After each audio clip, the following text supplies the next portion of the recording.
توزع جوان بس حياة ما تشوف على جليل ولدي ودو داخل توابع زي ما بدا عايش نروي نمسر خوش ابو دمي روج ريغول لبان ميزك ما قدينا ما اخرنا بشريتو يوتن عايش بيها غير اكثر هنا تبو يلا لبان ميزك باش اقول له فهم زين اخوينا جوان الودان شيخ سنه السلام عليكم. السلام عليكم.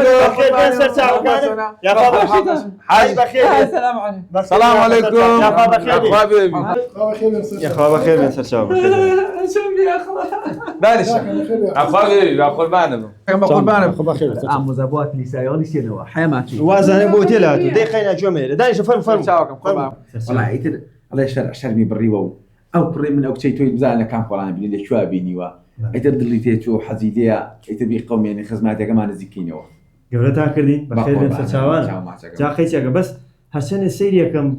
لا سرخوش وحقول وجيجوكاس والله راسك ايش ابغي نداوا شي بري النبي هرص ما انا خش خبرني دا يعني جا ثاني وروح خير نبخ وقت وذا ثاني مره من ما اشرب خير ساعدها الماسانه هنا ويا انا باوا انا ما لدر ما خوش دواك تصيد مشاهد بيني وتشايم تو تاك بوا والله نازم والله من جوالي الروانم على عقل نايري بس هذا جوري شو وتي بخوشيته تنام بس بيه تقولي بس لي سالتين قشت بيه والله نازم اموزا بخواب زم كشف وين اموزا بلد تنغا ودبري كاك حلي عينك يبقى شايف شلقه وخاطر واحد با ولد يا النبي تحسن لك قد حس حياه ما شو ده حسب وقات او قد داك اخوت بقى كاكا ما قربان انا والله توزك خوالو ما انا اسمي ولد يا ايزني اتشاك به دائما شوفي اول بدا مساعد انا قيل باوابي اما عيشتي يعني مع شتي هي يا نيتي نادي ما هواياتي شو بيرك سينا نادي عليك اسم الى بنا ينادي بيه على مثلا عن ترتيبك اما سوتوا خاني هي ومالي هي وحالي هي سعري لك بابا زين باري هي كره على بالي شيء مو هوايتي بالام كريمه دكان بالوشتي مشروب بال خوش انا مجلس المشروع بالقلق خوش ابي برجيني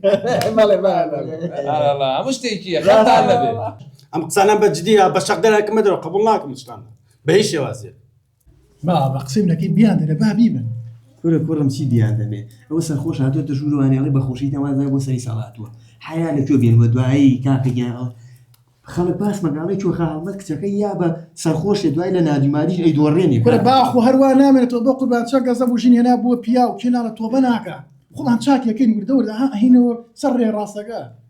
والله دوله مانيش صار مسامنا كاش بو امامنا تو ايش مستفادي قال لي كاين سري دوله من بقسمك بس يا خالي هي ساري هي والله ام كره كاكا من هال دوای حاله شو بين كاكا كره شاكا باوك يا شاكا أنت السؤال كده دينا نكلمة بخيرك كره بقسم كاكا يعني كره ما تجاري دوكل في دينا وبو من امان لي داني جيش كره اخواتك زنالته او ده كره كاي بقسم كاكا بقسم كذي بيدر بقسم انت والله من هنا باريني ده باش ديلي بام بهيش واسع قبلناكم خوش لكم لي زياده بدم معنا ما صار خوش كاك بهيش واسع هل شي اسلام شي زواج كيش دانا مزري باوك يعني متوقع قبلناكم بهيش واسع ردنا عشان لاش تشلخ لك ساقي ما جوني ما ادري شو كمان ليتي كذا حسب ودرو من خاون بالريال يمال ومن بدو بس ولا بتاعنا بالنوا برا بخوشيته فيروزه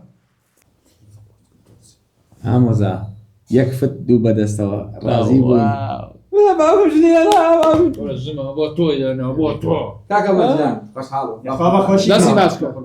ماسكو دي لا خوش له دسي ماشي برو بيكا بقى بين باريكا يقدر كاكا او بينا ما لسه ما خوشي عزيزا يا بابا خير بين